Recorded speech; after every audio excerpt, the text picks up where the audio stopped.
Yeah, I should turn on the mic. So I was trying to remember to have my mic muted so y'all could hear the little intro music. And so now to just repeat what I told you is that you see my curly do today because it's rainy and humid and wet here now. So let me know, can you still not hear me?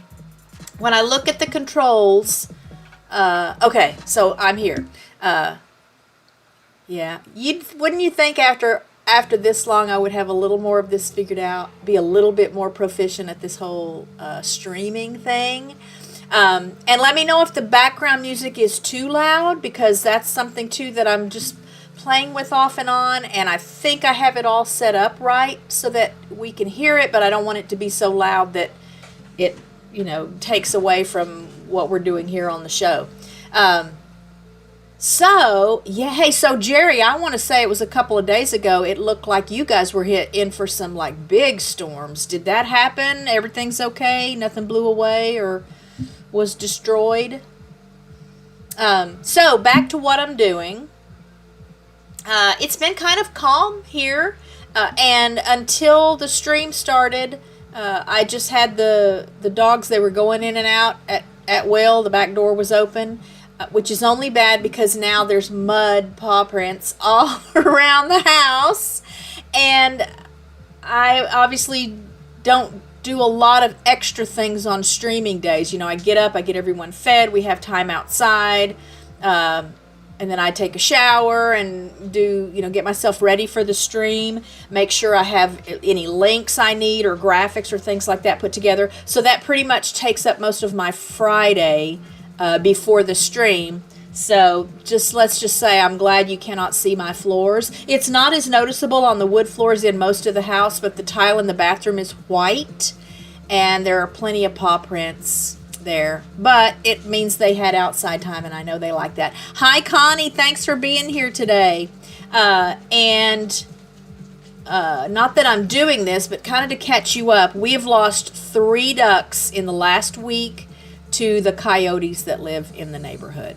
My neighbor Megan, you guys may remember, it's been a couple of months back now. My neighbor Megan called me. I don't remember. I think she called me, but I didn't answer the phone, or I didn't hear the ringer or whatever. And then she texted me. I think she just texted me that day to let me know that there was a coyote on the north side of the berm around the pond. I and the ducks and geese, because they were out on the pond, and so, put some shoes on, flung myself out the back door, and could see the coyote taking off with one of the girls, second oldest girl in my flock. So nothing I could do about it at that time. But of course I stormed through the gates and went onto the back pasture and raised a stink and screamed at him, and he took off. But we had a duck. I'm guessing that must be what happened, that she got injured. So I found her injured and she crossed over. And then they were all coming in maybe 3 days ago. So earlier this week, everybody came up for dinner but one boy. One of my favorite boys. And so I can only guess that he got them too. So they have not been on the back pasture since like Tuesday, Monday or Tuesday this week. Hey, Bud Files, thanks for stopping in. And she messaged me again. What day was that? She messaged me again. In fact, that will probably tell me when this all started again.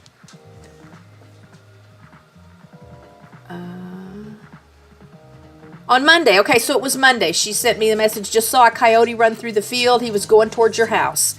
And I think that's the day then that Squirtle did not come back with the flock. So he did get another duck. I mean, Squirtle was young and strong and spry and quick and all the things that I had hoped would, kind of work in their favor for the ones that are allowed to go back on the back. My older girls, some of the ones that don't get around as well anymore, and anybody that's got any kind of injuries and stuff, they're not allowed to go back there anyway. But I know the coyote has to eat too. But the exciting part of this week, for sure the exciting part for our dogs, is that on the day that Megan sent me the message Monday, I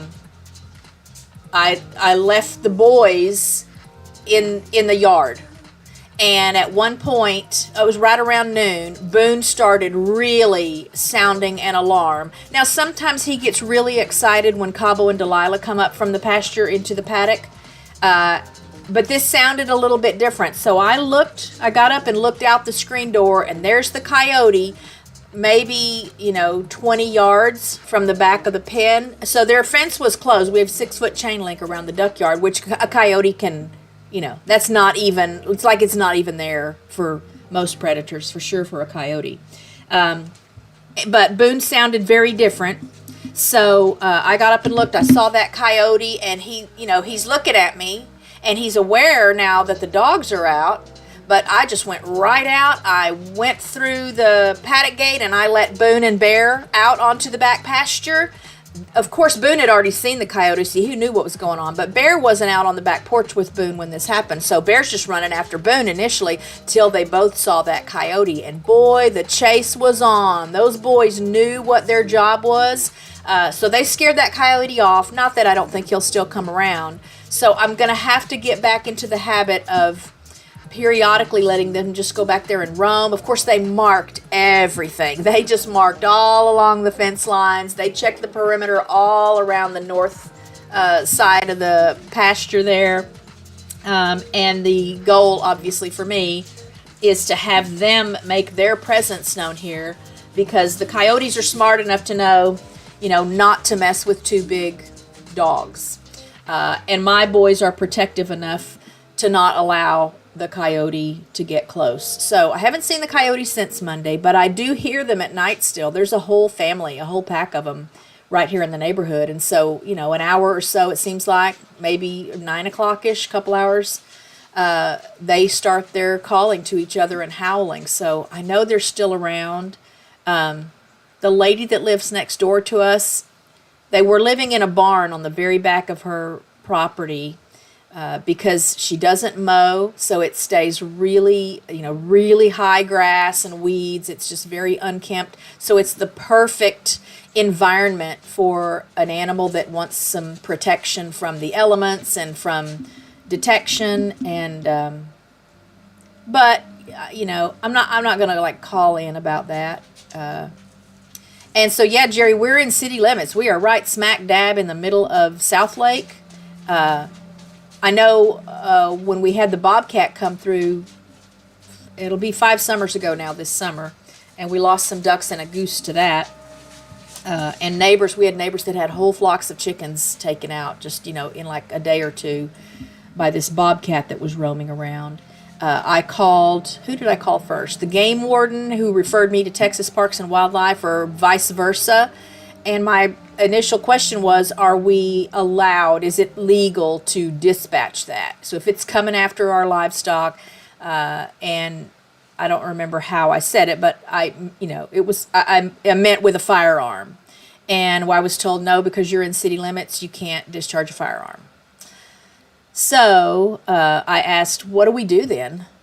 And for a long time after that, I didn't let the ducks and geese on the back pasture either. But the person I talked to asked me, do you have dogs? And I said, yes, we have 3 German Shepherd dogs. He said, those dogs need to be working that property. You just need to go out randomly throughout the day. They just need to go out and make their presence known and mark their territory, because even a bobcat will not want to take on a dog on a mission, much less, more than one dog. And our dogs are pretty big. So our dogs are bigger than the coyote, but it was a pretty good-sized coyote.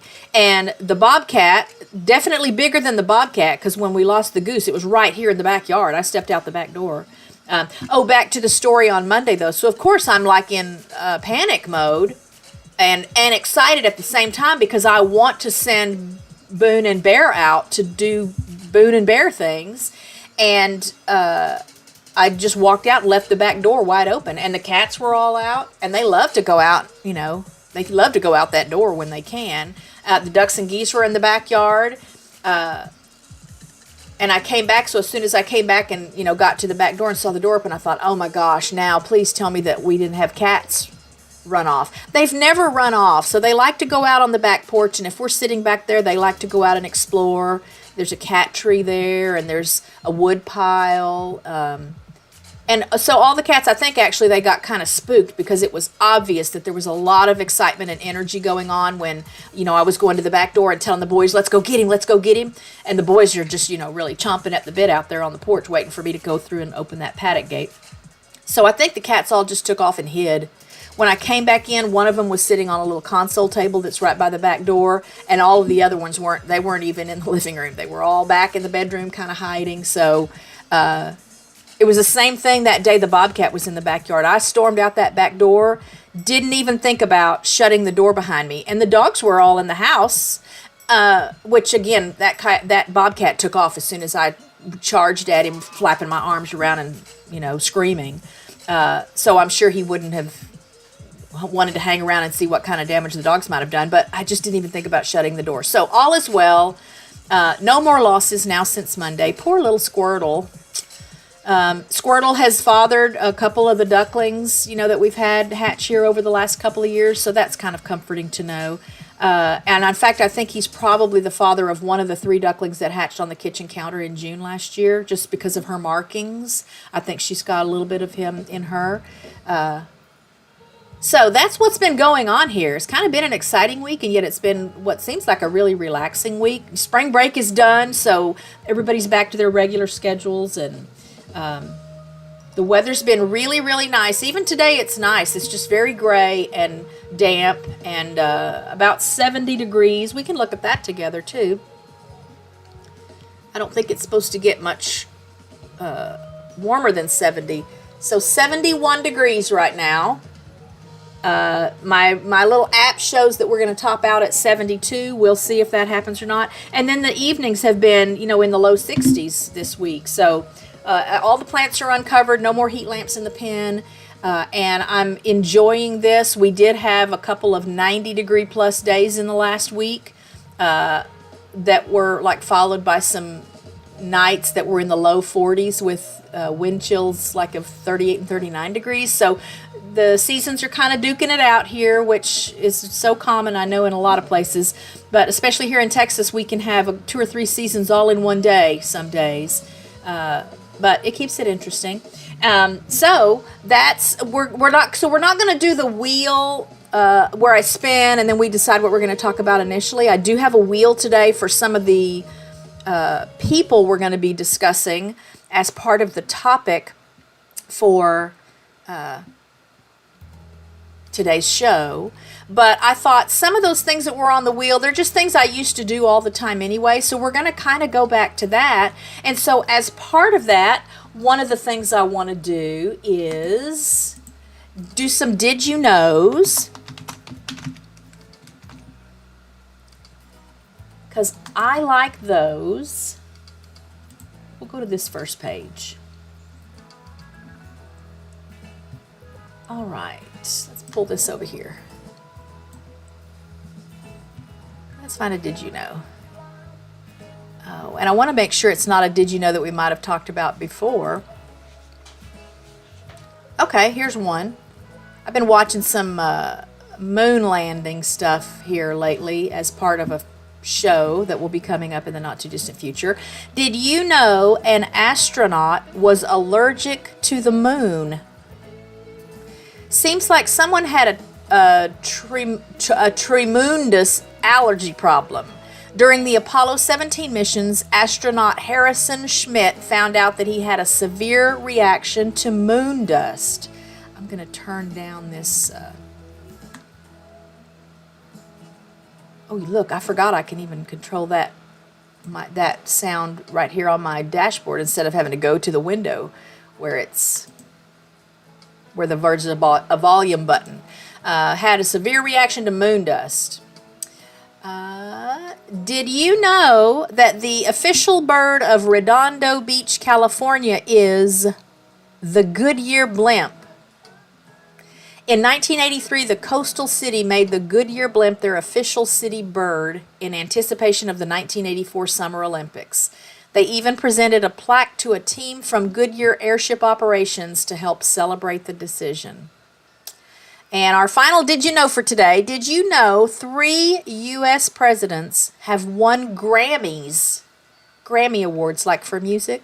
Former President Jimmy Carter has won 3 Grammy Awards in the Best Spoken Word Album category. The first one was for Our Endangered Values, America's Moral Crisis in 2007.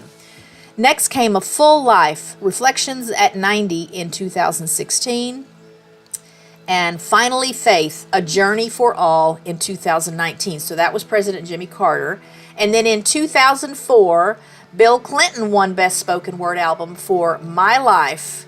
Just a year prior, in 2003, he won the Best Spoken Word Album for Children with Prokofiev. Peter and the Wolf. Oh, if you guys haven't seen my Peter and the Wolf from a couple of Christmases ago, check that out. Peter and the Wolf, Bintus Wolf Tracks. And then finally, Barack Obama has won a couple of golden megaphones of his own. He won Best Spoken Word Album in 2006 for the narration of his book, Dreams from My Father. In 2008, he took home another one when he took home the Grammy for Best Spoken Word Album for the audiobook version of The Audacity of Hope. That's interesting. And now let's do a word of the day right quick. And then we're going to do some wheel spinning, and we're going to learn about some crazy scheming scammers. Word of the day. Okay, I'm going to put this over here. And all right, and let's see if I can share this. The word of the day today is derelict. Oh, I guess we need to move this down a little bit. Oh, not that one. Derelict. Derelict is a formal word that describes something that is no longer cared for or used by anyone. It can also describe someone who is negligent or who fails to do what needs to be done. Example, the kids made sure to stay away from the spooky derelict houses in the neighborhood on Halloween, and the officers were charged with being derelict in their duty. So there is our word of the day and some did you knows. And now we're going to spin the wheel. And let me tell you, we'll leave the wheel up, but let me read something for you.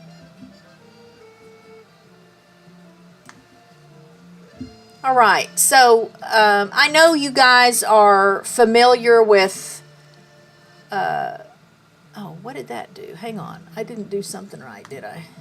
Okay. I don't want that whole thing there. We'll leave the wheel up. Wow, so I've got everything like minimized on one desktop.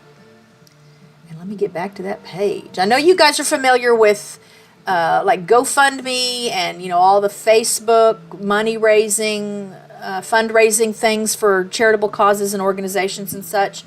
And I'll just say that I had no idea fraud was so prevalent in those things. I can see it. I can see how it would be super easy to fake a situation or a problem or whatever it is that the person raising funds is using as their reason for needing to raise funds. But lately there have been a couple of documentaries on the various media outlets that have uncovered just how unbelievably bad it can be. And so I wanted to read a little bit from, this is from, what is this place? ACM. I'm looking for like an about. It doesn't say. Association, for Computing. Oh, and it's covering that up. Oh, okay. Allow all cookies. Okay, I don't want to do that. No, I don't want to do that. Let's go back. So the website is dl.acm.org, and the name of the article I found is I Call BS, Fraud Detection in Crowdfunding Campaigns. And one of the things that stood out for me is that, and there aren't numbers, I don't think, beyond maybe 2023 as far as how much money comes in through various fundraising platforms or how much of it has been determined to be fraudulent after the fact. And so these numbers are not necessarily current, but I would imagine you can kind of just extrapolate and figure that if it was this much back then, what kind of numbers are we probably looking at right now? So in regard to crowdfunding, which again is platforms like GoFundMe, and what's some other ones they list here? Kickstarter. Again, the Facebook, there's all kinds of Facebook fundraising things. It seems like they may have listed another one here earlier in the article. But what started off as a grassroots movement is now a flourishing industry. From $597 million raised worldwide in 2014 to 17.2 billion with a B dollars in North America alone in 2017. So that's the most current number that this article is using for the statistics. But in 3 years, from 597 million to 17.2 billion just in North America, and that 597 million was worldwide. And I'm guessing that's on various platforms. Oh, so here's the ones they're considering the top contenders for, like the most popular crowdfunding platforms: Kickstarter, Funding Circle, and GoFundMe. And those three specialize into three different categories. So Kickstarter is an investment-based platform. So maybe some of you remember, well, I don't know that I talked about it here on the channel, but it was big on my Facebook, that I was among the Bring Back MST3K Kickstarter backers back in like 2017 when the show was going to come back for a 12th season. I'm one of the original old school OG MST3K club members. I still got my little member card and everything from back in like 1991, I think, 1990 or 1991. So Kickstarter does more of those kind of things, investment-based platforms where donors become angel investors in a new enterprise. And then there are reward-based platforms, I guess that's referring to Funding Circle, where the backers provide loans with the condition of interest upon repayment. And then donation-based platforms like GoFundMe, where campaigns appeal to charity. So the purpose of me sharing some of that with you was just to give you a little idea of the kind of numbers that we're likely looking at now. And it goes on to say in the article that GoFundMe claims that only about 1%, is that what it said?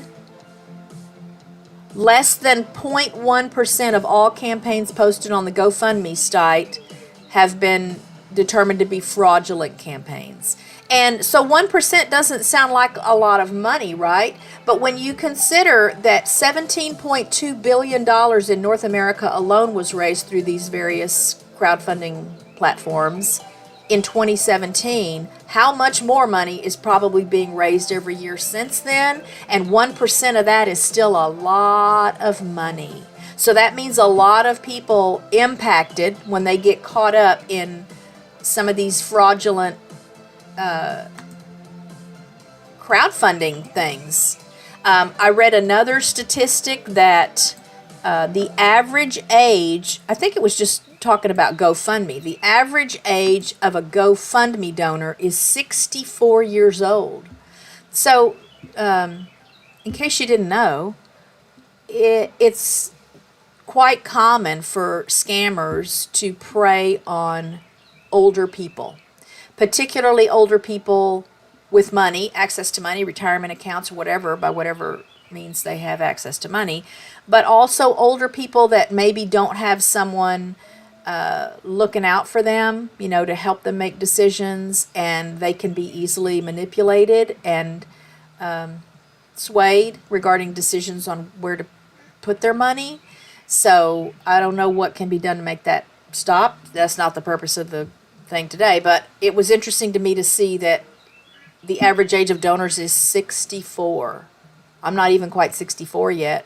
I'd like to think I'm still going to be a little bit more skeptical as I get older. And that the average, this was interesting to me because I've never been able to give this much when I donate to something. The average donation, I think it said, I don't remember what year these figures come from, but the average donation was $500.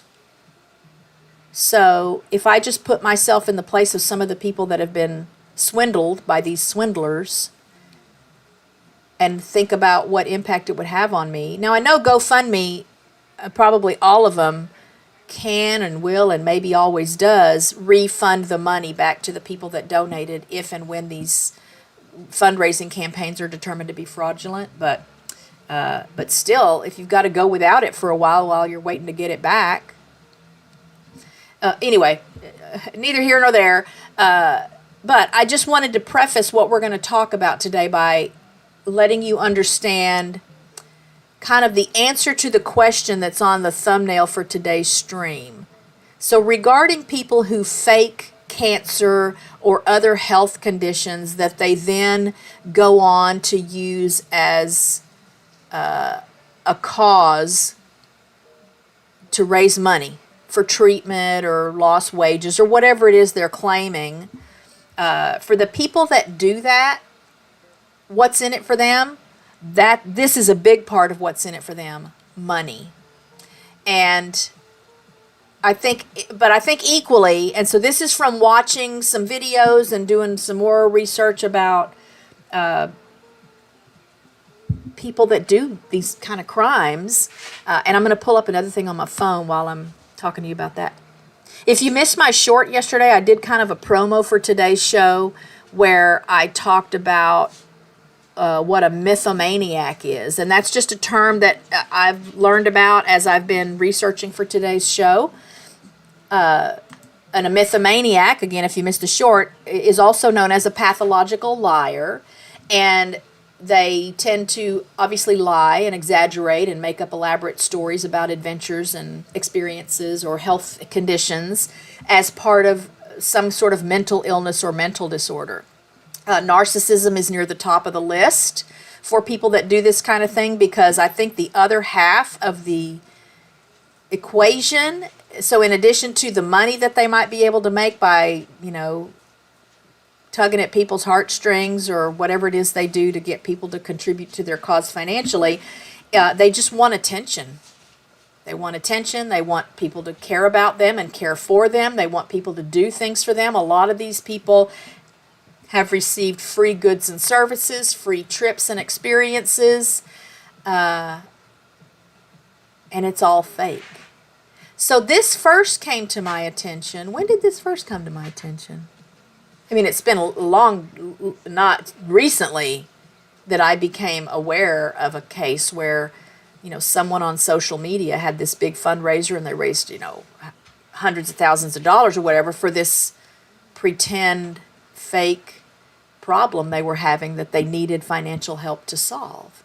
But more recently, I watched, what was the name of that show?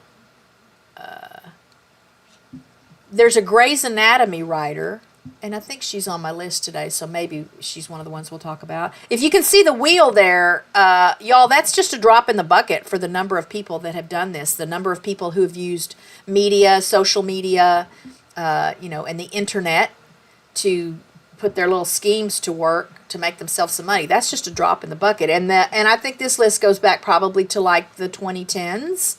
I just stopped researching after a while because I couldn't believe how many names I came up with. But back to the mythomania. Mythomania, or pseudologia fantastica, is a term used to describe a persistent pattern of intentionally making false statements, often for no apparent reason, and sometimes even when the truth would be beneficial. It's not an official psychiatric disorder. While the term is used to describe this behavior, it's important to note that mythomania is not an official psychiatric disorder in the DSM-5, which is the Diagnostic and Statistical Manual of Mental Disorders, and it's associated with other conditions. Mythomania is often associated with or is a symptom of other mental health conditions such as antisocial personality disorder, narcissistic personality disorder, or borderline personality disorder.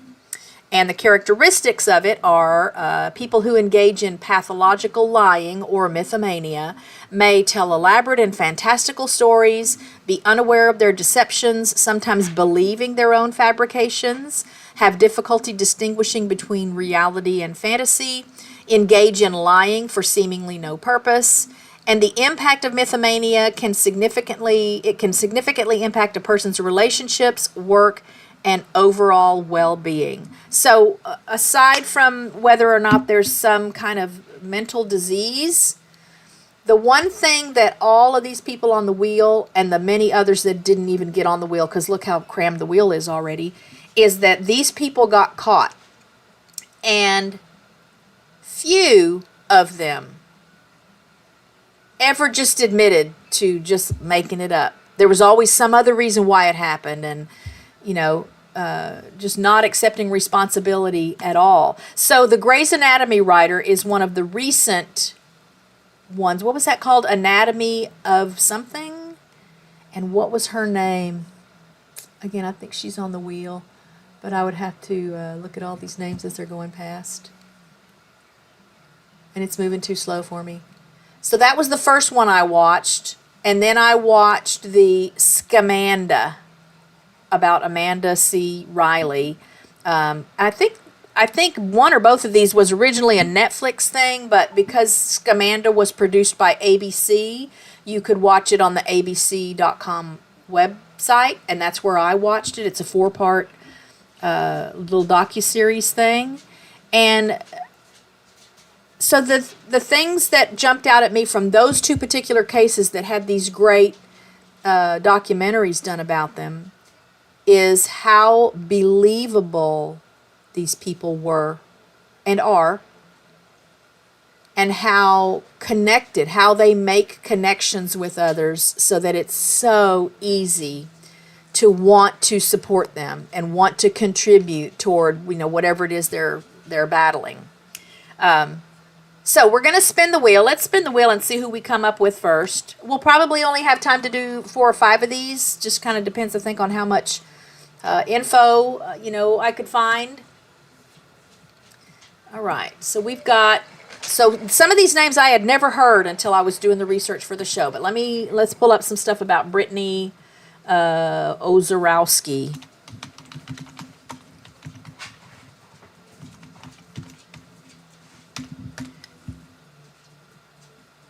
Okay, we'll just look at this first one.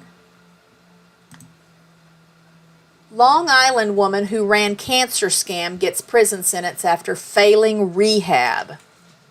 Okay. A Long Island woman who scammed people for donations for phony cancer treatments in order to feed a heroin addiction is now headed to prison. Brittany Ozorowski of Miller Place pleaded guilty in December 2013 to grand larceny, forgery, and other charges.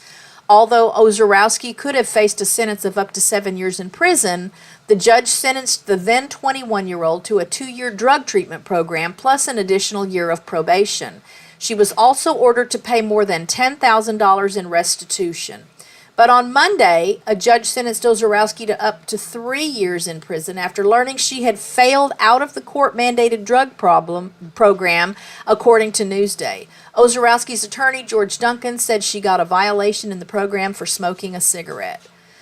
Prosecutors said Ozorowski began befriending business owners and other people in her community in March of 2012, telling them that her story of fighting cancer Some business owners were so taken by her plight that they organized community fundraisers for her benefit. There's no way of knowing how much money Ozorowski pocketed in the scam because so many of the donations were in cash, prosecutors said. Ozorowski's story began to unravel as volunteers became more interested in her plight. When one man offered to arrange treatments for her through a neurologist at Stony Brook Medical Center, she was a no-show.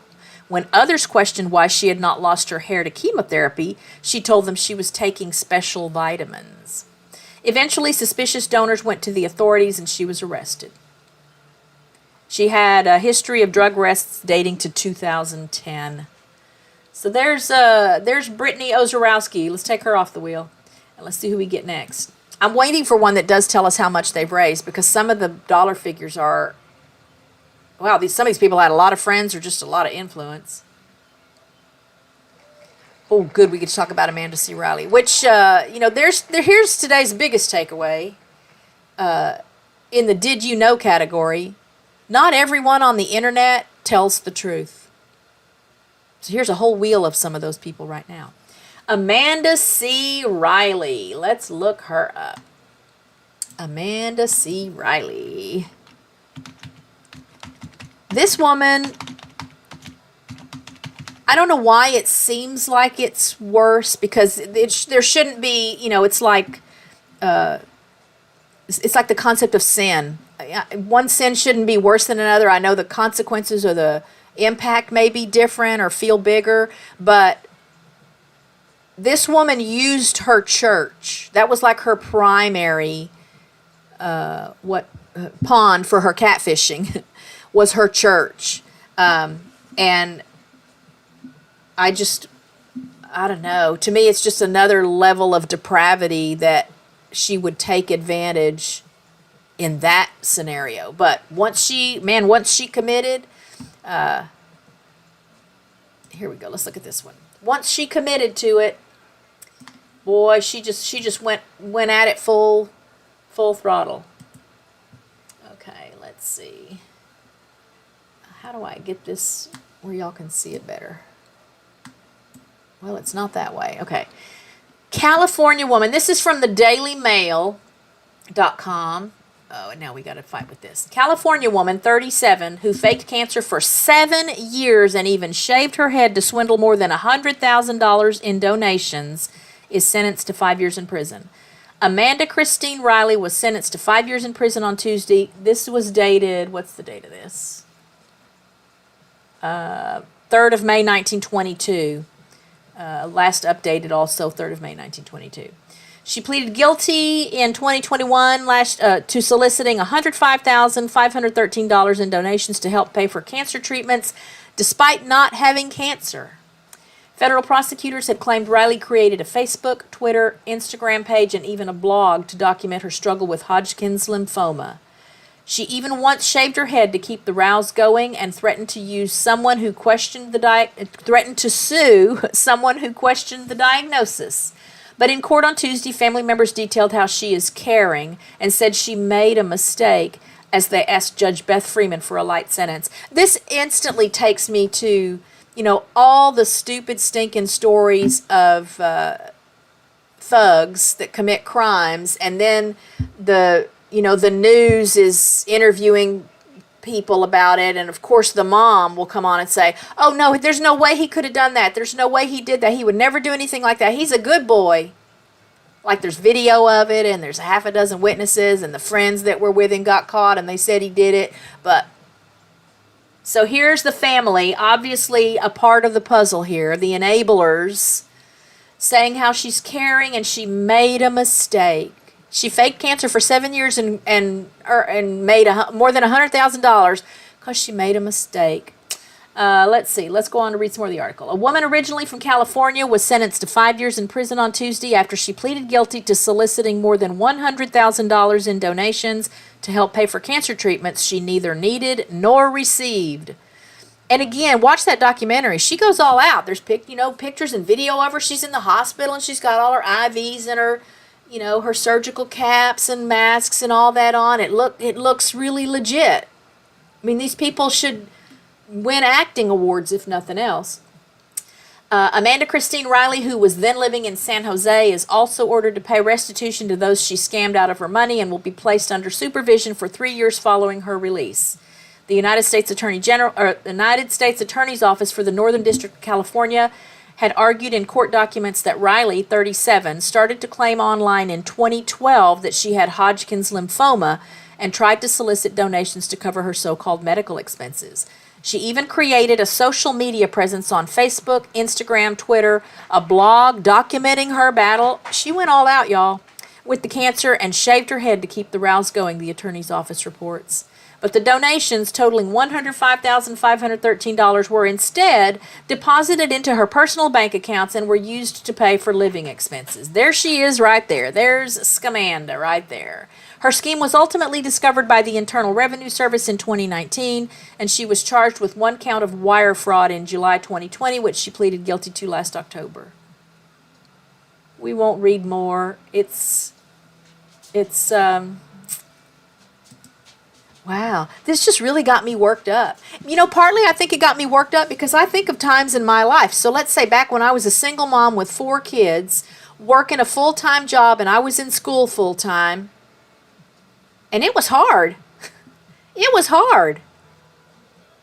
And I did have a lot of people help me, so I don't want to say, but it wasn't because I asked. It's because I had a great network of friends and people at church, and they just cared enough. I didn't have to ask. They would come over with groceries. They would, help with car repairs, things like that, because they knew I needed it.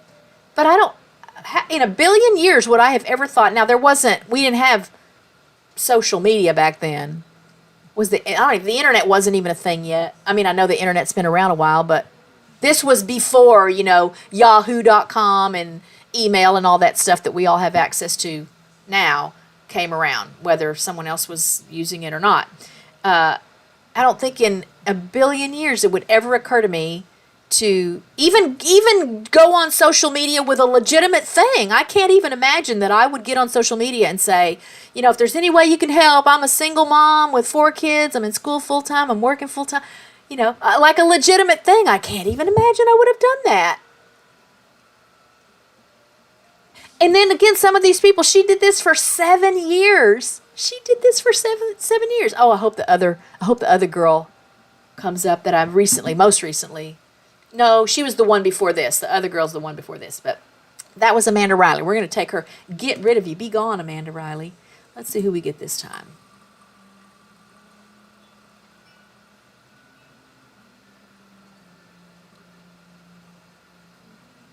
Sarah Kavanaugh. Let's see. Sarah Kavanaugh.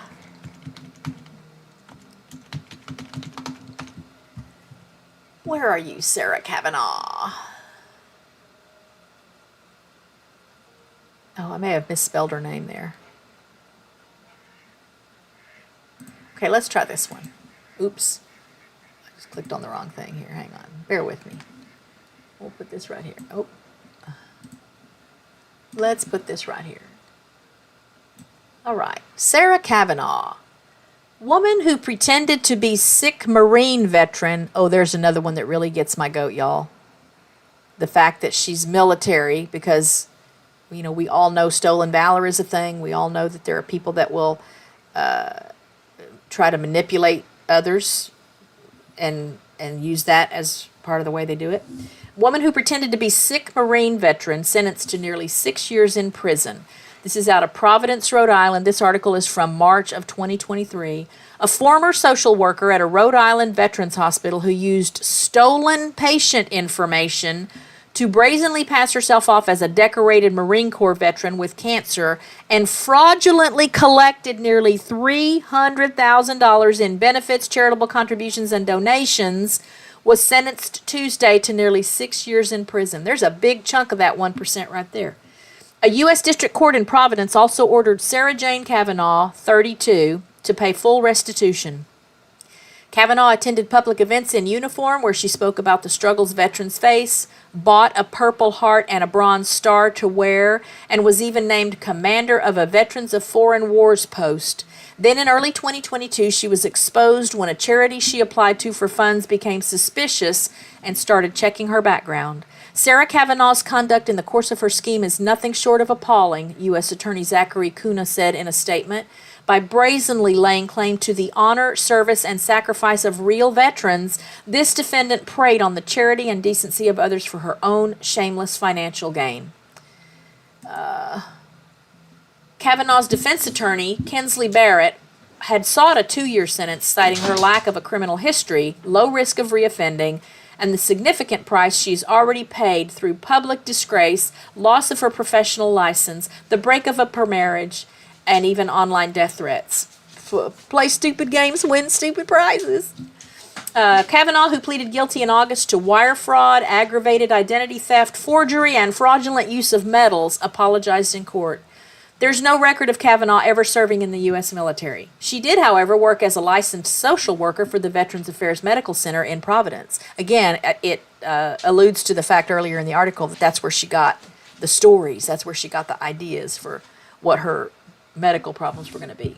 It was through the job that she gained access to documents, personal information, and medical records belonging to a real veteran with cancer, which she used to create fraudulent documents and medical records in her name that said she had been honorably discharged and had cancer. Prosecutors said when she was charged last March. When Kavanaugh said that she could not afford the insurance deductibles for her cancer treatment, the same veteran whose identity she had stolen and who is identified in court papers only by his initials agreed to pay them for her, nearly $600 per month, an act that plumbed the depths of moral depravity, prosecutors said. Kavanaugh said she served in Iraq and Afghanistan from 2009 until 2016 and rose to the rank of corporal and was being treated for lung cancer as a result of exposure to burn pits and from inhaling particulate matter from a bomb explosion, according to authorities. She accepted more than $225,000 from the Wounded Warrior Project alone to help pay for yoga classes, gym memberships, groceries, physical therapy, among other things, according to prosecutors. She took her fraud to such extremes, authorities said, that she told people at her gym that injuries to her fingers left her unable to tie her shoes, so someone else had to get down on their knees to tie her laces whenever she wanted to work out. In one victim impact statement submitted to the court, a real veteran she met said she took a spot in a therapeutic veterans art program that could have gone to a veteran. The veteran told the court that a friend who applied for the program, known as Creativets, was not accepted and later took his own life.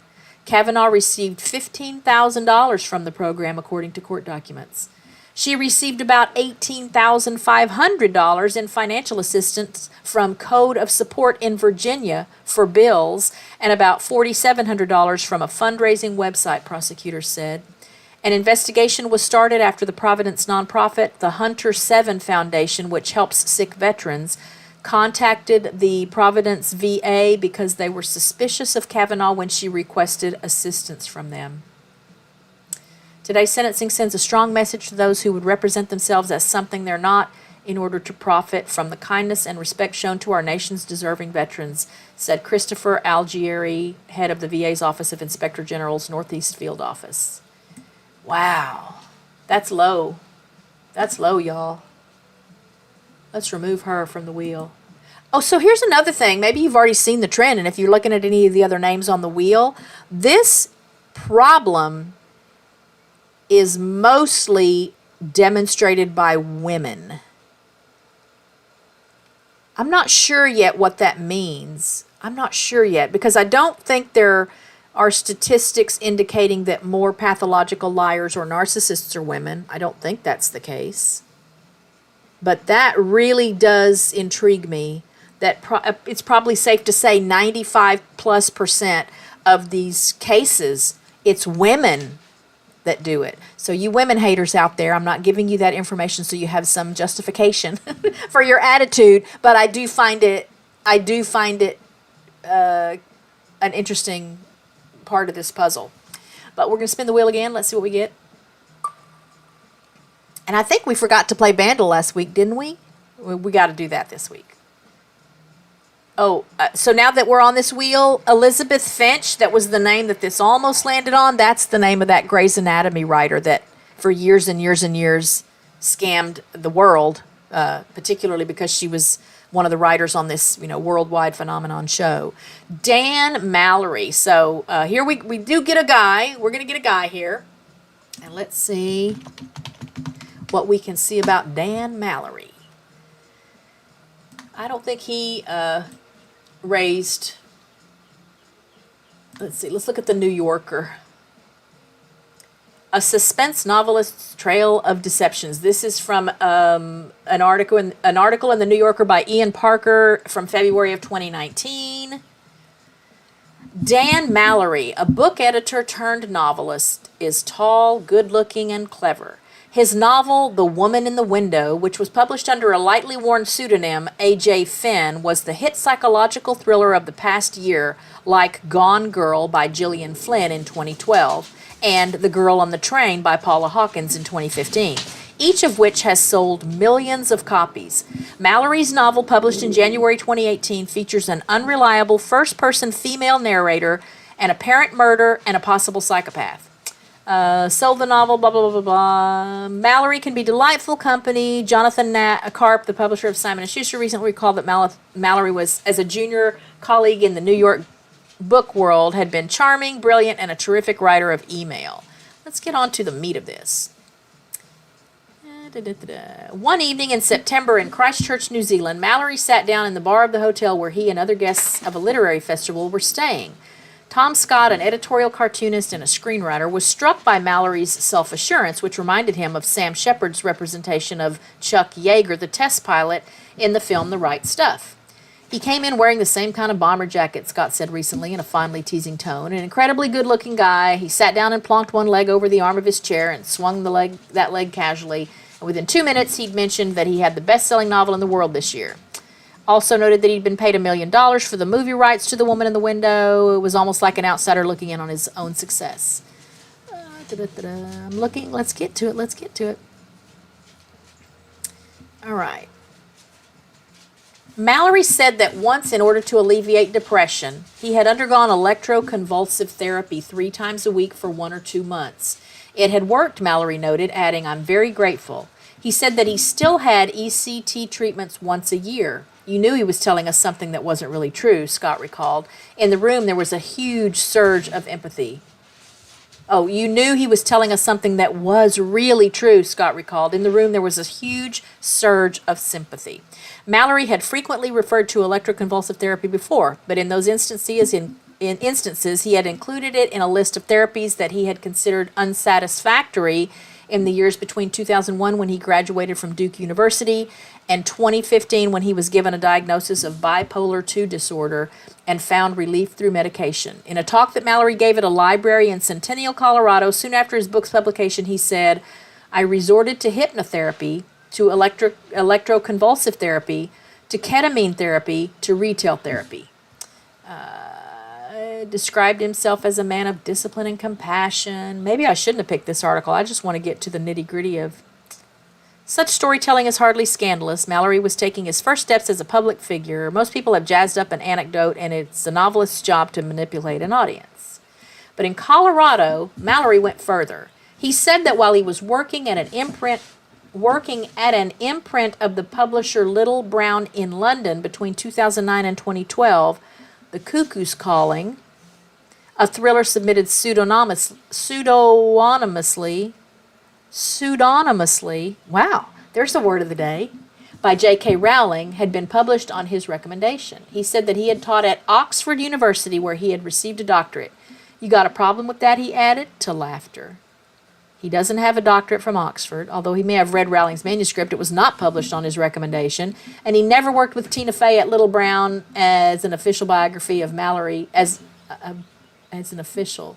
He never worked with Tina Fey at Little Brown as an official biography of Mallory claimed. I obviously need a little brush up refresher on punctuation. I'm having a hard time with commas today. A representative for Fey recently said that he was not an editor in any capacity on Tina's book. Moreover, Mallory has a history of imposture and of duping people with false stories about disease and death. Long before he wrote fiction professionally, Mallory was experimenting with Gothic personal fictions, apparently designed to get attention, bring him advancement, or to explain away failings. In 2001, Jeffrey Archer, the British novelist, began a 2-year prison sentence for perjury and perverting the course of justice. Nobody has accused Dan Mallory of breaking the law or of lying under oath, but his behavior has struck many as calculated and extreme. So in 2016, midway through the auction for The Woman in the Window, the author's real name was revealed to bidders. At that point, most publishing houses dropped out. Oh, come on. I'm going to scan. You guys scan with me. I would say, let me know if you see the part where we get to him swindling people out of money. You know, we may have to go back and find a different article. I don't want to... Wow, who knew the New Yorker was that long-winded? Let's look. Here's a BBC article. Dan Mallory, best-selling author, lied about having cancer. Okay, yeah, that just gets right to it, doesn't it? Dan Mallory, author of the best-selling The Woman in the Window, has admitted to lying about having brain cancer. Mallory, who wrote the thriller... under the pseudonym A.J. Finn, said he claimed to have cancer as a way to disguise his struggles with bipolar disorder. Here's a reference to the New Yorker profile. A film adaptation of the book about a woman with agoraphobia who begins spying on her new neighbors is out later this year, starring Amy Adams and Gary Oldman. All right. The New Yorker claimed Mallory had repeatedly said he had been diagnosed with brain cancer, including in a university application and to colleagues while working at publishing houses in London and New York. The article also alleged that he said his mother died of cancer and his brother also died. Although his mother did have cancer when Mallory was a teenager, she and his brother are both alive. In response to the New Yorker piece, the author wrote, "It is the case that on numerous occasions in the past, I have stated, implied, or allowed others to believe that I was afflicted with a physical malady instead of a psychological one, cancer specifically." What is he, like a politician? "My mother battled aggressive breast cancer starting when I was a teenager. It was the formative experience of my adolescent life, synonymous with pain and panic. I felt intensely ashamed of my psychological struggles." The guys are obviously a whole lot wordier than the women are. He said he was utterly terrified of what people would think of me if they knew about his mental health problem and would think he was defective or would not believe him. Dissembling seemed the easier path. I don't know what dissembling means, but I guess it has to do with pretending that you have cancer. This isn't going to tell us. Somewhere I know I saw how much money he raised. But at least there's the man to be in the running for the scammiest scammer pretending to be sick. We'll remove Dan Mallory and let's see who we get now.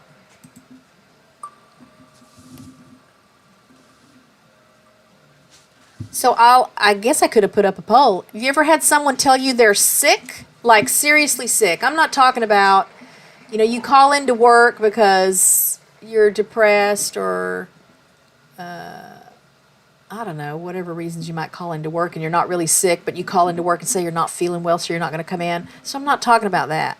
I'm talking about, has anybody you know personally claimed to have a serious and or terminal illness that you later learned they did not never had? Mary Bennett. Let's look up Mary Bennett.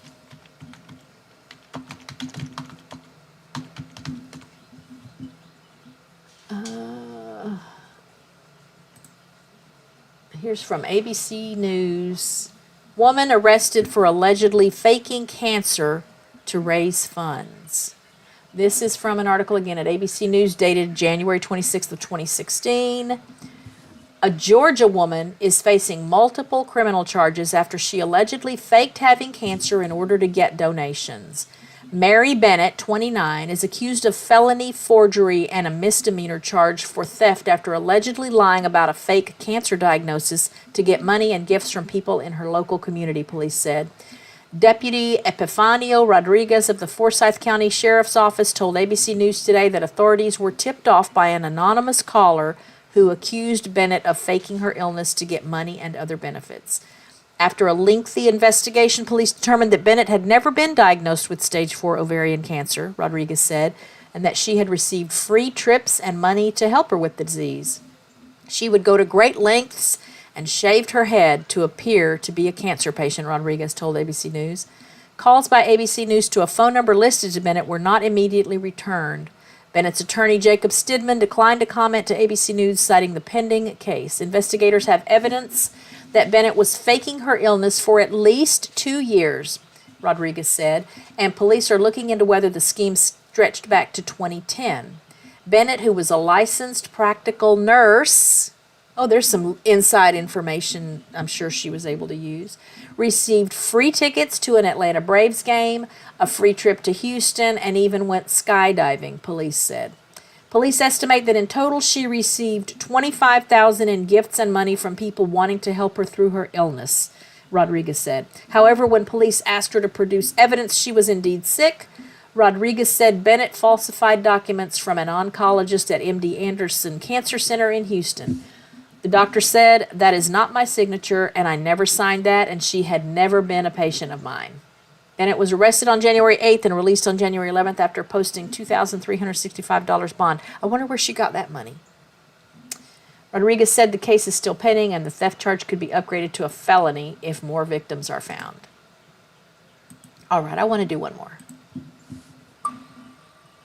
Wow, so we've had the one person that got a total of $300,000 in benefits and cash. Jamie Lynn Toller.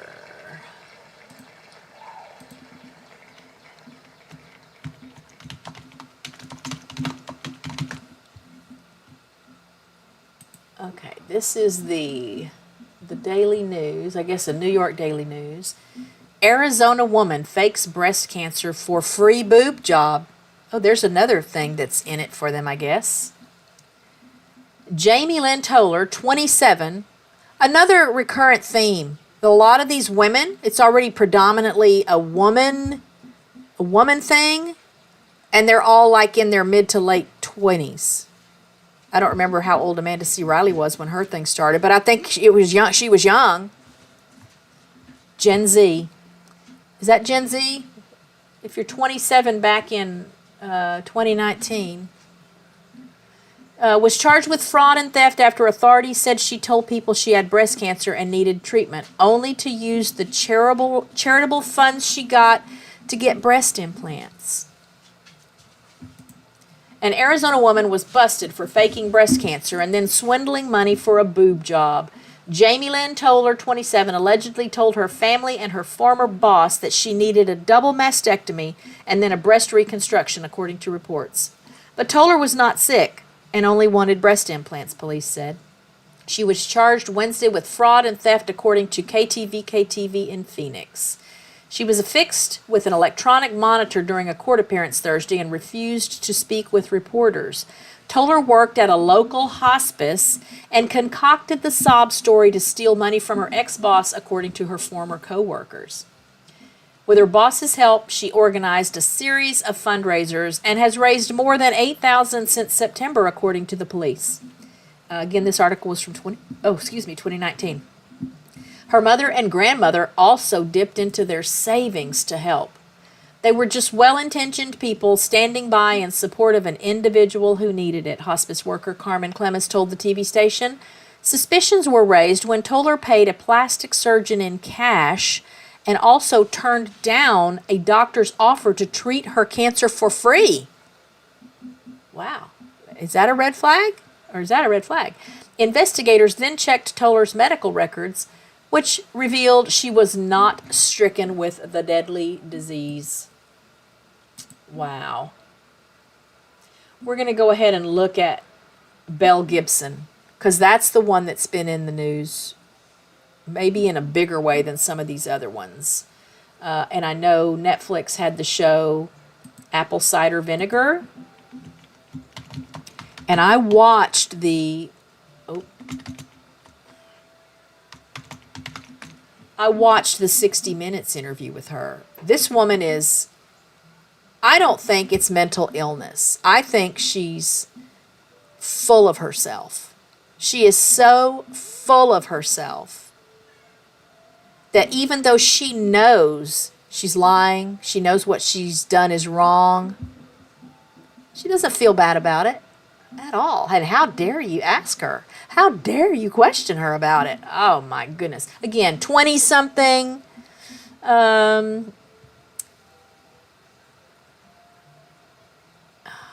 don't want the Where's Bill Gibson Now. I don't want to know what she's doing now. I hope she's in jail now. Well, here, let's look at this one because it's part of the title is The True Question. Oh, yeah, this is good. This is from Elle Magazine website, dated November 19th, 2024, so very current. This is a current situation, although as far as the exposure and the documentaries and such. Pretty girl, smart girl, very articulate. Like, I'm sure there were worthy causes she could have devoted her time and energy and talents to, instead of choosing to make up a whole lot of lies about a lot of people beyond just herself to bilk money out of people. Australian wellness influencer Belle Gibson shot to fame around 2013 with claims she had survived cancer thanks to healthy eating and natural remedies. If you know me, you know that I am very much an advocate for Eastern medicine practices, herbal therapies, home remedies, naturopathic, holistic treatment plans, not to the extent that I would deny myself or my pets or something medical treatment. But I do think there's a place for those things, and I do think they can be very effective and powerful remedies for a lot of ailments. But I also know that everybody's different, and the thing that works for me or one other person might not work for anybody else. It might not work for other people the same way. And so that's not legit here. I mean, she's just smearing so many, potentially good things with her little scam. So thanks to healthy eating and natural remedies, by posting regularly to her now deleted Instagram account, Belle grew a loyal following of devotees clinging to her advice on how to cure cancer with a nutritional diet.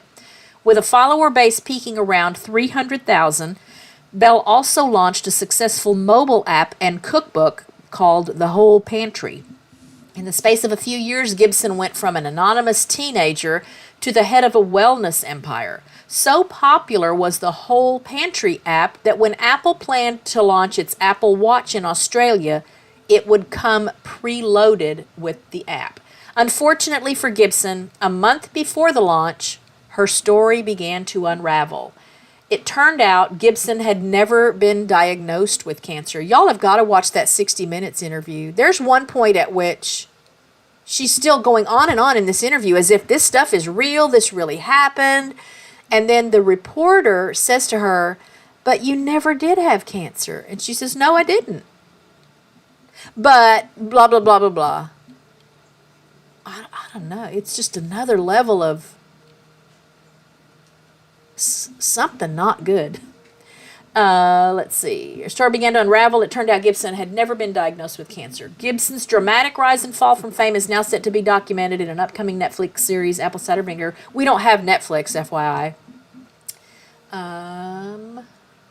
What did Belle Gibson do? Most of Belle Gibson's fame and now infamy hinges on a lie she told about curing a malignant terminal form of brain cancer. Now, throughout the whole, evolution of her story, she had all kinds of other cancers and stuff. It wasn't just the brain cancer. That seems to be common too. And it's hard for me to be sympathetic a lot of times. I know people that, wow, I don't even know, how are they alive? I know people that claim to have like half a dozen or more really terrible, serious illnesses and conditions. I mean, like, how are they so functional? And they've also proven themselves to be very much attention seekers, and I don't know. That's another show. Belle Gibson, in 2009, Belle Gibson began claiming she had been diagnosed with an inoperable brain cancer and given 4 months to live. Despite alleging to have undergone various forms of cancer treatment, she claims to have been cured through healthy eating. The claims surrounding Belle's cancer were both specific and inconsistent. In July 2014, so this says in 2009 is when she first said something about having the brain cancer. And then in July 2014, she claimed on Facebook that the cancer had spread, to her blood, spleen, uterus, and liver. However, in the preface to her cookbook, which was released in October that same year, she claimed she was stable for 2 years now with no growth of the cancer. When pressed by friends, experts, and media to provide evidence of these claims, Belle was unable to do so. In a 2015 60 Minutes interview, Belle claimed to have been diagnosed by a doctor named Mark Johns. Spoiler alert, he doesn't exist. Belle claimed to have been diagnosed by a doctor named Mark Johns, who tricked her into believing that she had a brain tumor by showing her false scans. So he supposedly came to her house and diagnosed her with some kind of this machine. Oh, it's so far-fetched, I don't even know how she believes it. While she conceded she did not have a tumor, she maintained that earlier that year she believed she did. I'm looking for the money. Okay, here we go. She had claimed to have given away, let's back up. Belle Gibson made fundraising claims on behalf of multiple charities throughout her brief career. hosting events and online fundraisers in the name of charities including One Girl and the Asylum Seeker Resource Center. Per the Sydney Morning Herald and the Age investigation that first exposed Bell's fraudulent charitable claims, she had claimed to have given away 25% of her company's profits, including $300,000 in donations that were never made. She still has never made them. This is very Amber Heard-ish to me. I don't know if you guys ever followed any of the Johnny Depp Amber Heard trial stuff, but that was one of her things, her supposed pledging and then argument of what the word pledge means. She had pledged millions of dollars to this charity or whatever that she never gave them, but she just pledged it and would just say, well, I mean, I haven't yet. 15 years later, I haven't yet, but I pledged it. Donations that were never made. She ran campaigns claiming to fundraise for 5 charities, but the media investigation also found that none had received any donations from Gibson or her business. 4 of these organizations weren't aware that Gibson had organized fundraisers in their name. Oh, she's such a scourge on humanity. Gibson became the subject of media investigations when it became clear she hadn't donated to charity as promised. So the greed, I guess, got her there. And she later told the Australian Women's Weekly that none of it is true when asked if she ever had cancer. Further reports claimed Gibson had gained up to $1 million from the lie. Wow. So she's been fined $410,000. The debt had later reportedly ballooned to over $500,000. That's Australian dollars, which is, I think, worth more. So maybe 410,000 Australian dollars. I think we looked this up once, didn't we? You know, would be less in American dollars, but like that matters. Of course, she still hasn't paid the fine. They're still chasing payment, it says. Oh, I don't care who she is, where she is now. I don't even care where she is now. All right, we're gonna turn that off. Oh, we're gonna turn that off. And I'm gonna pull up Bandle. I just gotta find it. Oh, I think I have. No, I don't. I didn't save the a little icon on my desktop there. Let me put myself back in the center here. Oh, except that I'll have to put the Bandle there. And I need to turn off the music now. Oh. Okay. Why am I having trouble with that? Oh my goodness gracious.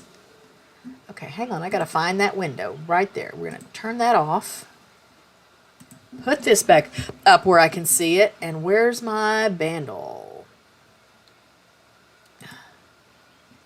Bandle, guess the song. And then I got to remember how to get this in the... Oh, it says it's opening the game. And I think it was Southern Mama that told me I could just do the display capture. So we can see it. Display capture. I haven't played it since the last time we played it here on the game, so. Okay, that's the one I want. But I need it. Oops.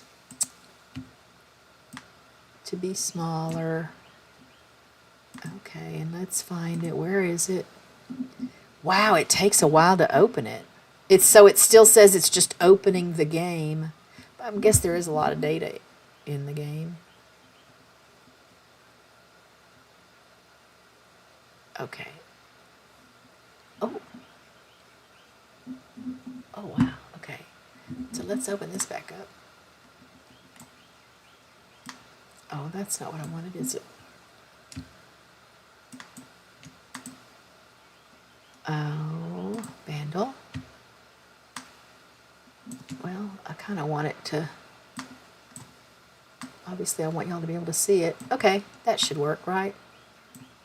How do I get rid of that, though? Okay, that's what I guess I could do. Maybe put that way over there. And then just move this whole thing over here. No, that didn't work good. That's me.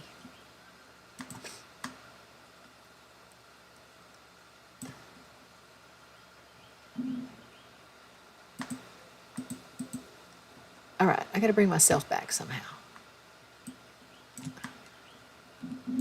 Wow, that distorted my size, didn't it?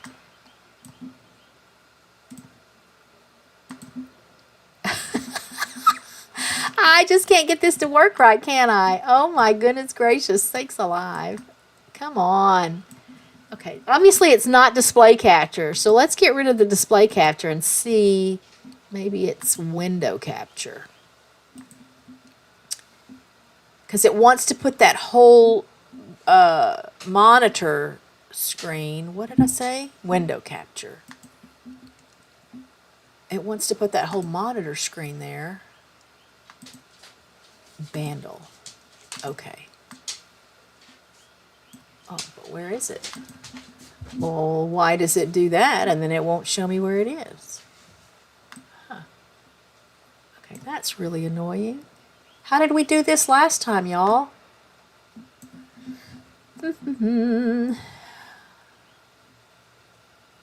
Window capture. Properties.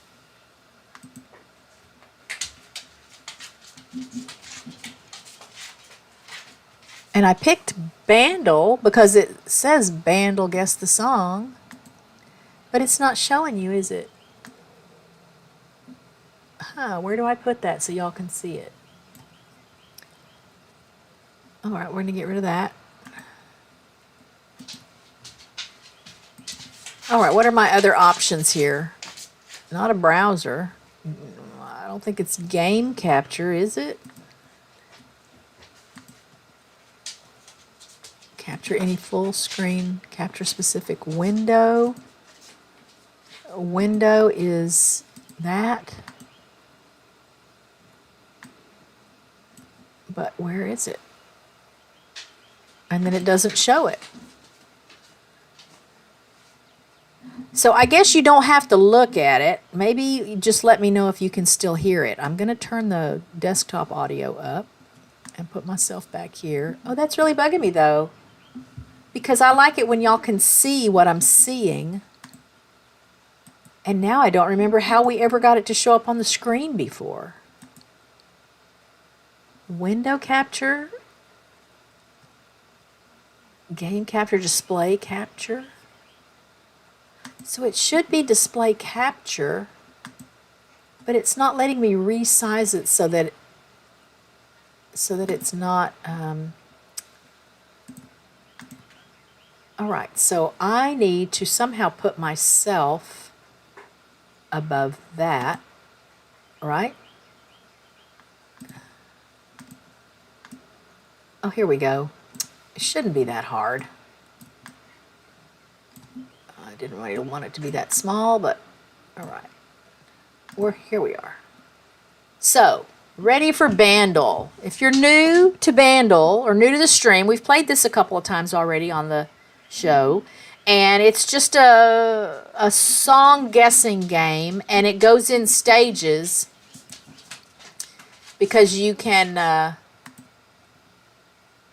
listen to just individual instruments in efforts to guess what the song is. So hopefully we've got the volume turned up where everybody can hear it. I'm going to remember to mute my mic, which means I have to remember to turn my mic back on.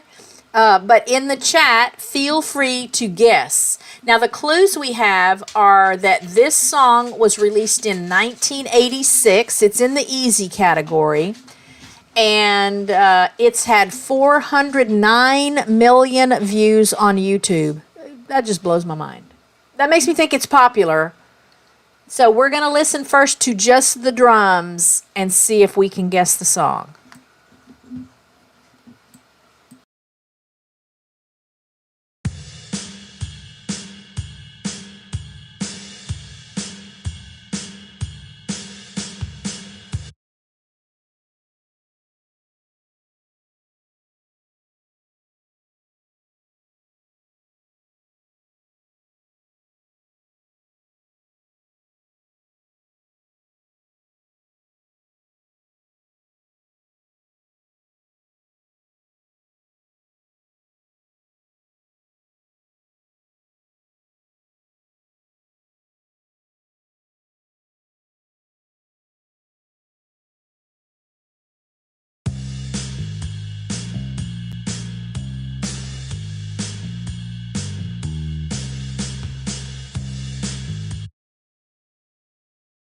I just realized that I had forgotten to turn my mic back on. My guess initially when it was just the drums, could y'all hear when it was just the drums? I guessed My Sharona. And then I thought, no, I'm not going to guess that yet because that drum, that's like a standard drum beat, right? But I still don't have a guess. That bass sounds kind of familiar. Does anybody have a guess? We're going to skip.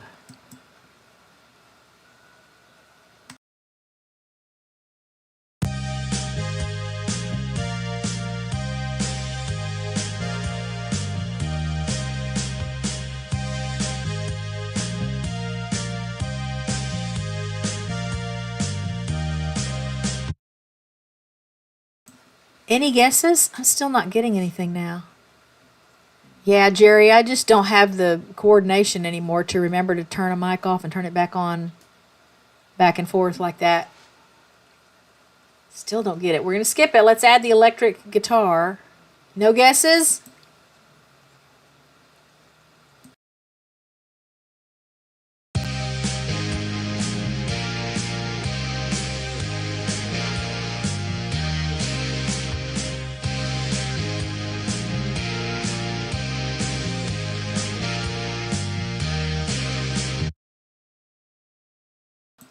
I'm just not getting anything. Wow, this is supposed to be easy? 1986? All right, here comes, this is the voice cover, which is just an instrument that's playing the whatever the tune that the singer would be singing.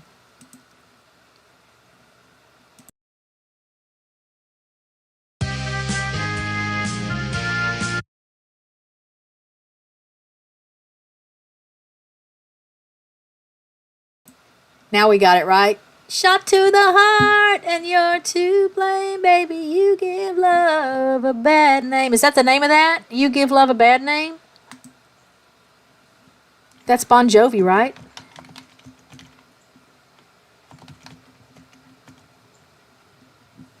Yeah, you give love a bad name. That was it. Wow. Isn't it funny, though? What a great lesson about life. You can't just have one little piece of something and understand it or know. No. Sometimes you can't even have several pieces of something and understand what it is or what it means. Or wow. I don't know that this is supposed to be that profound, but let's see. Unlock your first song pack. Let's go. Okay, we did that already. Bonus round. No, I don't want, oh, that's not what I wanted. How did we do that last time where we played several in a row? Can't wait for try free packs.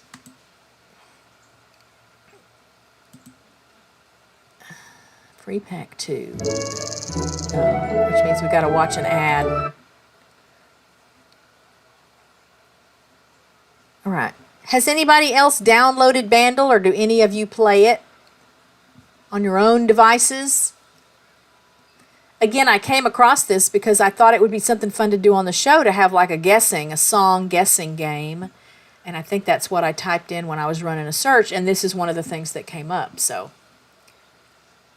all right, we just got to wait for this to finish. Okay, so played 05, free 1. Okay, I don't know if I did that right, but it looks like we've got it here. I don't want that. Some Harry Potter window just now opened up. I don't know what that's about. But let's see what we got here. This song was released in 1996. It's also considered easy. Obviously, that has no bearing on whether or not I'm going to be able to guess it. And it has had 677 million views on YouTube. Which, obviously, that was a clue last time, the 409 million views on YouTube for that Bon Jovi song. Yes, that's a popular song. I'm sure lots of people have watched it. This one has even more views, and it's more current than that one. So, we're going to start with the bass. Let's see if you guys can make any guesses.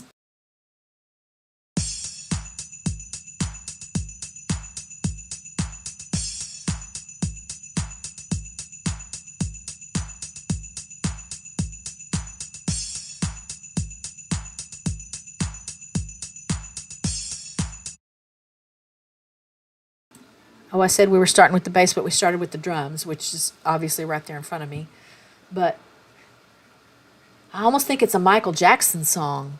What Michael Jackson song was big in night? Oh, Well, Michael Jackson's song was big in 1996. Didn't he die in 2006?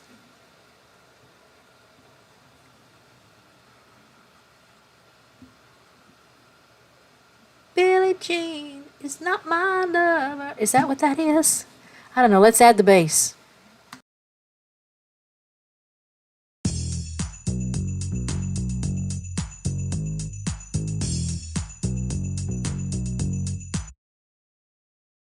Haven't we had this song? Is this the Spice Girls? Well, I'll tell you what I want, what I really, really want. Is that what that is? Huh. We're going to add the piano electric guitar, but I'm kind of thinking either this one has already come up when I've done it or when we've done it on the show, or I'm just wrong.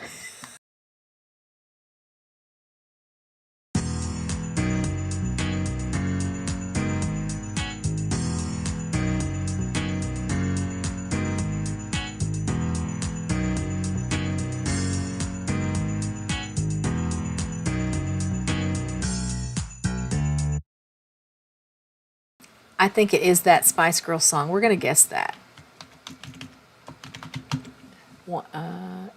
Wannabe. Okay, yeah, that came up again because I think someone in the chat that day, I couldn't remember the name of the song, and somebody said Wannabe. Next song. All right, released in 1986, 1.3 billion with a B views on YouTube. Still considered easy. I don't know. I hope it's not just going to replay. That may be. I picked the bonus pack 1, so if this is also one we've heard before, I'm going to know to go back and try to find the bonus pack 2.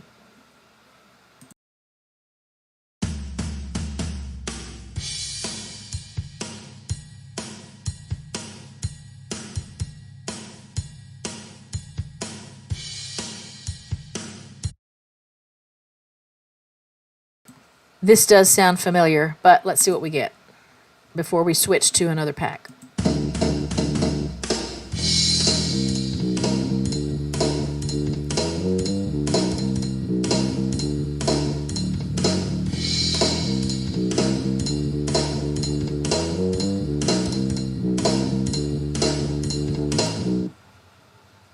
I forgot to mute my mic there, but I do think we've had this one already. We'll do this again. We're going to finish this song.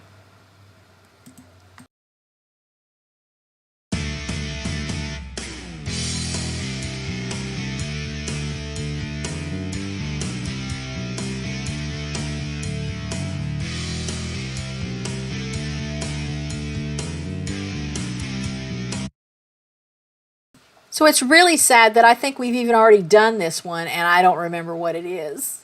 Hours of good, clean fun, right? Just playing the same things over and over again. Well, add the voice cover. And if it is one that we had on another show, I'm going to try to go back and find the way to get to the other pack.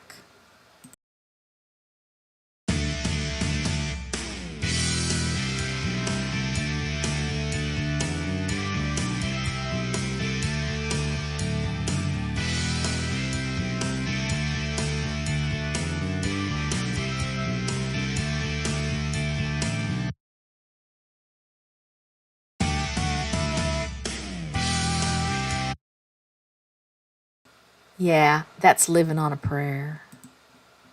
This must be the Bon Jovi day.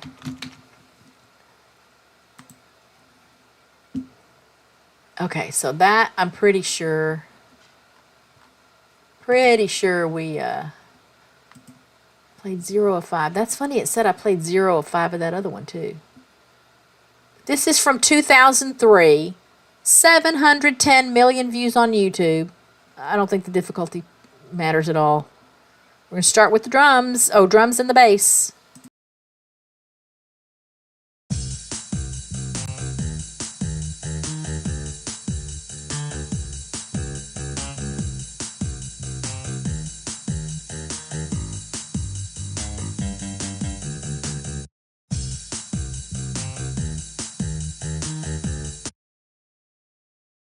Any guesses? Okay, this one does not sound familiar, so I think it's this pack of free ones that I was supposed to have chosen.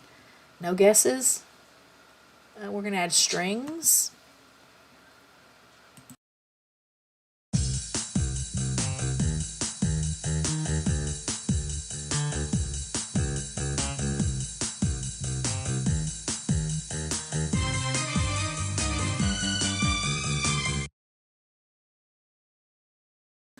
That's Toxic by Britney Spears, isn't it?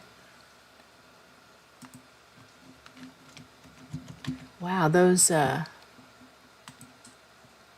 yeah. Britney Spears Toxic. We'll do one more of these. At least I know I'm on the right pack now. All right, from 2017, 6.4 billion views on YouTube. Oh, it's a medium difficulty. That other one was easy, wasn't it? Now I don't know. But let's see what we get when we only hear the drums. Again, 2017.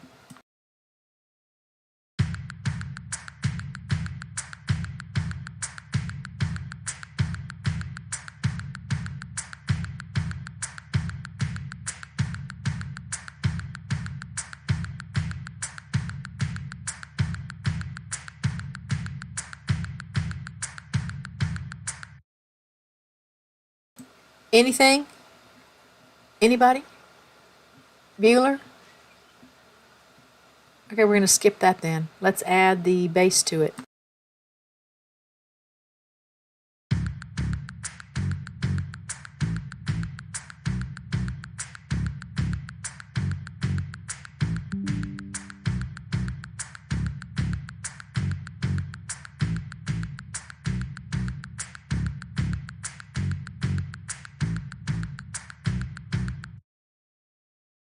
Wow, I got nothing. I'm either going to feel really dumb when this one is, revealed, or I just haven't heard enough to guess it yet.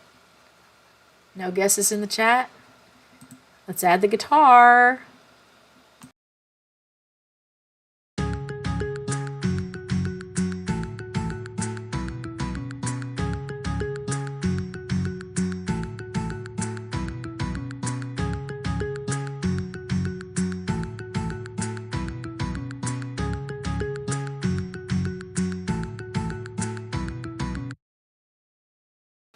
That's not that Ed Sheeran song, is it? I'm in love with your body. I don't know that song very well. 2017, has he really been around that long? I don't know. So now we have a marimba to add to the mix.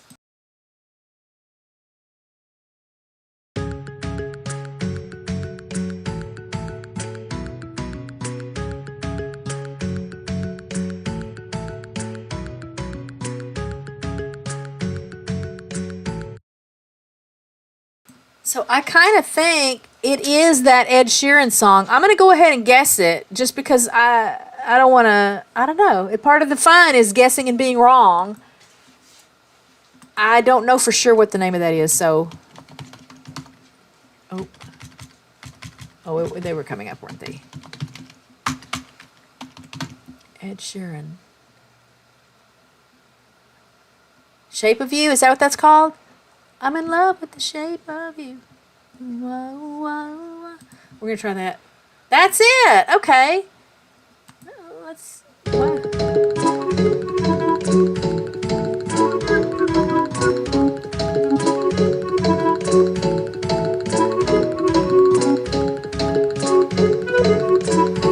How do I pause it now? Oh. Okay. That's all the bandle for today. Now, wait a minute. I got to see, how did I set this up again? Display capture. I just set it up as a display capture. Y'all remind me of that next time. I mean, I should be able to just leave this on here, but all the problems that we had last week, I think I reset some stuff up because I didn't know what was wrong and why we couldn't get the stream going last week. Bear's asking to go outside, so that's like a clue that it's probably about time to end the stream. Oh, that's not what I wanted. Now I got to find this, and we got to fill the screen with it. I say that. We don't have to fill the screen with it. Y'all don't need to see me full screen, do you? So thank you for stopping by today. Thanks for being part of the live viewer audience. Thank you for being part of the rewatch crew. If you come back and watch this after the stream ends today. I know there's crazy weather all around in different parts, and Southern Mama and I have been texting off and on this last week because the East Coast is still getting hit with severe storms and a lot of rain. I know South Texas has had a lot of rain. I read something I think it was in the San Antonio area, just in the last 24 or 36 hours, that they got like 8 inches of rain, and there's only 4 inches of topsoil. They were given all these statistics that just explained why flooding is such a potential danger there, because there's just nowhere for the water to go when it rains that much. I was very surprised, again, if you weren't here at the beginning of the stream, at how much rain we must have gotten overnight last night. It wasn't stormy, I guess. I do usually sleep better when it's stormy. And I only know because when I go out, the duck bowls that I put their food in for breakfast and dinner were about half full of water. And usually, even when it seems like it's rained a lot, I'll go out and there might be a half an inch of water in the bowl. That may even be too generous a measurement. But these bowls had a lot of water in them, and there was plenty of standing water in those low depression areas in the backyard.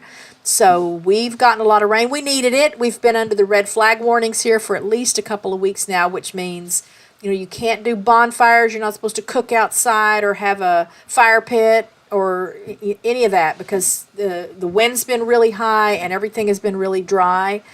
And again, some of life's ironies there. Just a couple of months ago, we had flooding rains just back to back to back, and that had been preceded by the ridiculous, freakish freezing spells. And then we've had a couple of 90-degree plus days in the last week or so, and now we get all this rain.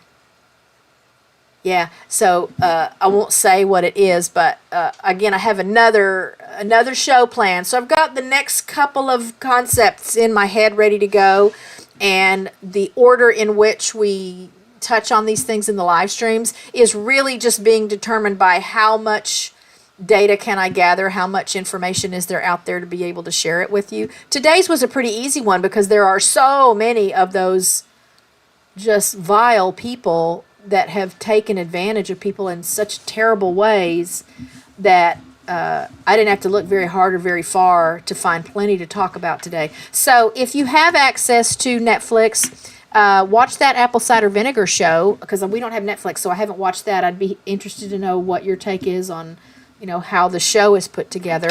And then abc.com, you can watch the Scamanda, Scamanda documentary, the little docuseries that was recently aired, or any of these other people. And let me know in the comments if you have had any firsthand encounters with people that have attempted to scam you or have scammed people that you know personally because they pretended to be sick with some serious illness or condition that is costly to treat, and so they preyed upon anybody gullible enough to believe them to get money out of it. And I think that's it for now. I don't think there's anything else I was going to tell you about the stream. I love you guys. I'm always happy and excited that you stop in to hang out with me. And I will see you on Friday next week, same time, 2 p.m. Central Time. And I'll have that thumbnail going up sometime this weekend once I decide for sure what the next topic is going to be. If you ever have a suggestion or a request for something you want me to look into and share about on the show, let me know. I'm always taking suggestions and very appreciative for the help when somebody can, throw out an idea. Someone did throw out an idea last week. That may be what we do next week, because I have found plenty, I think, that we can have fun talking about. It's much lighter. It's the opposite of the stuff we talked about today. So I think I for sure need to do something that's not so heavy and dark. But be safe, be happy, be well. Blessings and prayers for good weather, safe weather wherever you are. And I'll have a short going up tomorrow. I just need to get some editing done on it. And I will see you next Friday. All right? Thank you again, friends, for stopping by. Have a great weekend. I love you.